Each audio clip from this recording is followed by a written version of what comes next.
साथ हैं वैदिक संस्कृति के अध्येता डॉक्टर अरुण कुमार जायसवाल जी। नमस्कार। नमस्कार। श्रीमद् भगवद गीता के 9वें अध्याय का 12वां श्लोक। मोघाशा मोघ कर्माणो मोघ ज्ञाना विचेतसः राक्षसी मासुरीं चैव प्रकृतिं मोहिनीं श्रिताः। वे व्यर्थ आशा, व्यर्थ कर्म और व्यर्थ ज्ञान वाले विक्षिप्त चित्त अज्ञानी जन राक्षसी, आसुरी और मोहिनी प्रकृति को ही धारण किए रहते हैं। इस संसार को देखते हैं तो लगता है कि व्यर्थ की आशा और व्यर्थ का मोह कौन पाले रहते हैं। हम भी जब संसार को देखते हैं तो ऐसा लगता है कि घमंड और स्वार्थ आधुनिक युग के लोगों की निशानी है। तो क्या ये सभी आसुरी संपदा ही बटोर रहे हैं? भगवान इस श्लोक में बहुत व्यवहारिक बात कह रहे हैं। व्यर्थ आशा करने वाले, व्यर्थ कर्म करने वाले और व्यर्थ ज्ञान रखने वाले नासमझ लोग निश्चय ही नासमझ राक्षसों और असुरों को मोहित करने वाले प्रकृति के प्रभाव में रहते हैं। ऐसे व्यक्ति का मोह, उसकी आशा बेकार की आशा होती है। व्यर्थ की आशा मन में पालते हैं, बेकार का काम करते हैं, बेकार का ज्ञान रखते हैं। नासमझ यानी बिना समझ के व्यक्ति, ऐसे व्यक्ति राक्षसी और मोहिनी प्रकृति के प्रभाव में होते हैं। ऐसे लोगों की उच्चतर मूल्यों में कोई आस्था नहीं होती। महानता को समझना बड़ा कठिन है। भगवान कहते हैं कि मुझे समझना बड़ा कठिन है क्योंकि मूढ़ लोग मुझे नहीं जानते। जो लोग नहीं जानते उनके लिए श्लोक है। महानता को जानना मुश्किल है, अनुमान लगाने में जल्दी नहीं कीजिए। हमें सभी से आदरपूर्वक व्यवहार करना सीखना चाहिए। कौन जानता है कि भिखारी के वेश में आया हो कोई बुद्ध हो, शंकराचार्य हो? हम नहीं जानते ना। इसलिए आदर अच्छा है। किसी व्यक्ति का अनादर कर उसके मूल्यांकन की भूल न करें। आदर करें, वही अच्छा है। जब राक्षसी और आसुरी प्रवृत्तियाँ आती हैं तो इस प्रकार की भूल हम करते हैं। हम लोगों का मूल्यांकन उनके धन के आधार पर करते हैं। हम मूल्यांकन उनके धर्म या बुद्धि के आधार पर नहीं करते, उनके आध्यात्मिक गुणों के आधार पर नहीं करते। कितना धन है, आप निर्धन हैं, आप बाहर जाइए, आपकी आवश्यकता नहीं है। महाभारत में एक प्यारी सी कहानी है। द्रुपद ने द्रोण के साथ यही किया था। दोनों मित्र थे। द्रोण निर्धन थे और द्रुपद पांचाल देश के राजा थे। द्रोण ने कृष्ण से कहा, चलो द्रुपद के पास चले, वह सहायता कर सकता है। मैं अपने बच्चे को 1 गिलास दूध तक नहीं दे पाता। यह कथा इतनी दुखांत है।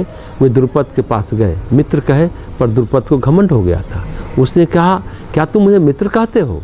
मित्रता बराबर वालों में होती है। तुम एक भिखारी और मैं एक राजा हूँ। दोनों में मित्रता कैसी? चले जाओ, मैं तुम्हारे लिए कुछ नहीं कर सकता। और भी उसने बहुत सारे कठोर शब्द बोले। इस कारण कुरुक्षेत्र का युद्ध हुआ। दुखद कारणों में यह भी एक कारण है। बुराइयां इसी प्रकार बढ़ती है जब तक कोई बड़ी दुर्घटना नहीं हो। जब हम घमंड करते हैं, स्वार्थ के अधीन होते हैं, तो हम आसुरी संपदा की जकड़ में होते हैं। वे उसी प्रकृति के होते हैं, वे मोहित हो जाते हैं माया अथवा प्रकृति के बस में। तो स्वामी रामकृष्ण परमहंस ने कहा, माया के 2 आयाम हैं, एक अविद्या माया, एक विद्या माया। अविद्या माया से मोहित करने वाले कार्य होते हैं। विद्या माया हमें उच्चतर स्तरों पर ले जाती है। हम विद्या माया या अविद्या माया में से किसी एक को चुन सकते हैं। कोई हृदय विद्या माया का क्रियास्थल हो सकता है। तब दैवी संपदा, दया, करुणा, प्रेम, सेवा भाव आता है। जब हृदय में अविद्या माया की क्रिया चल रही होती है तो स्वार्थ, तुच्छता, घृणा, हिंसा, शोषण, ये सब कार्य आते हैं। तो प्रकृति है जो माया है, मोहिनी है, अर्थात जो मोहित करने वाली वो प्रकृति है। कैसा अद्भुत विचार है ये। समुद्र मंथन के समय जब अमृत निकला, असुरों को ललचाने के लिए विष्णु ने मोहिनी रूप धारण किया। वह मोहिनी मोहित करने वाली, उसी तरह जीवन में हमें मोहित करने के लिए प्रकृति में मोहिनी रूप है। इस मोह के विषय में सचेत रहना होगा। विद्या शक्ति, विद्या माया के विकास के लिए हमें प्रयास करना होगा। तब मोह वशीभूत नहीं कर पाएगा। यदि हमें कोई मोहित करने वाली स्थिति आती है तो हम मोहित नहीं होंगे, उससे बचे रहेंगे, हम उससे ऊपर होंगे। इस प्रकार हम स्वतंत्रता प्राप्त करेंगे। हम मोहित करने वाली माया, उससे उच्चतर उठने वाली माया को चुनने के लिए स्वतंत्र हैं। ये चिंतन हमें बार बार करना होगा, क्योंकि जब हम कोई बुराई चुनते हैं तो माया में होते हैं। जब हम कोई भलाई करते हैं तब भी हम माया में होते हैं। ध्यान रखना होगा, माया सर्वव्यापी है। बुराई अविद्या माया, भलाई विद्या माया दोनों रूप में है। अगले श्लोक में विद्या माया यानी दिव्य संपत्ति का कारण भगवान बताते हैं। उनमें किस प्रकार से ये माया कार्य करती है, ये एक अत्यंत व्यवहारिक विचार हमें दे रहे हैं। हमें संकेत मिल रहा है और सुझाव भी मिल रहा है कि किस प्रकार जीवन को वास्तविक प्रगतिशील हम कर सकते हैं। नेक और शुद्ध सद्गुणों के साथ और स्वयं के साथ हम शांतिपूर्ण जीवन जी सकते हैं। इसके अगले श्लोक में इसके सकारात्मक भाग विद्या माया के बारे में है, जिसमें कोई मोहिनी शक्ति नहीं है। इसमें हमें उच्चतर ले जाने की शक्ति है। यह अत्यंत व्यवहारिक और महान परिणाम देने वाली है। सुखी परिवार चाहते हैं तो हमें इस पर विचार करना होगा।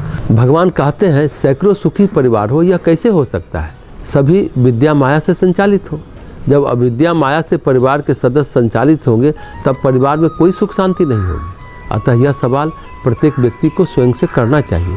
प्रत्येक बालक बालिका को यह प्रश्न करना चाहिए, अपने हृदय को विद्या माया का क्रीड़ा स्थल बनाना चाहता हूँ या विद्या माया का? उत्तर आना चाहिए विद्या माया का। इसके लिए हम सभी को प्रयास करना चाहिए।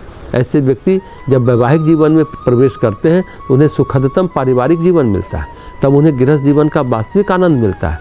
यह महान शिक्षा की व्यवहारिक उपयोगिता है। तो भगवान कहते हैं वे तामसिक व्यक्ति हैं जो मेरे उच्चतर प्रकृति को न जानकर मेरी उपेक्षा करते हैं, मेरी भौतिक स्थिति के परे देख ही नहीं पाते। ये साधारण लोग हैं जो अज्ञानी हैं, बेकार कर्म में लगे हुए हैं, लेकिन दूसरे लोग जो सात्विक हैं वो इन बातों को समझ सकते हैं। श्रीमद् भगवद गीता के 9वें अध्याय का 13वां श्लोक। महात्मानस्तु मां पार्थ दैवीं प्रकृतिमाश्रिताः भजन्त्यनन्यमनसो ज्ञात्वा भूतादिमव्ययम्। परंतु हे कुंती पुत्र, दैवी प्रकृति के आश्रित महात्मा जन मुझको सब भूतों का सनातन कारण और नाश रहित अक्षर स्वरूप जानकर अनन्य मन से युक्त होकर निरंतर भजते हैं। मनुष्य को दैवी संपदा का चयन क्यों करना चाहिए और इसके क्या क्या लाभ हैं? हमें भी ये पूछना है कि भजन कब निरंतर होता है, भक्ति कब दृढ़ मानी जाती है, भगवान की दृष्टि में महात्मा कौन है?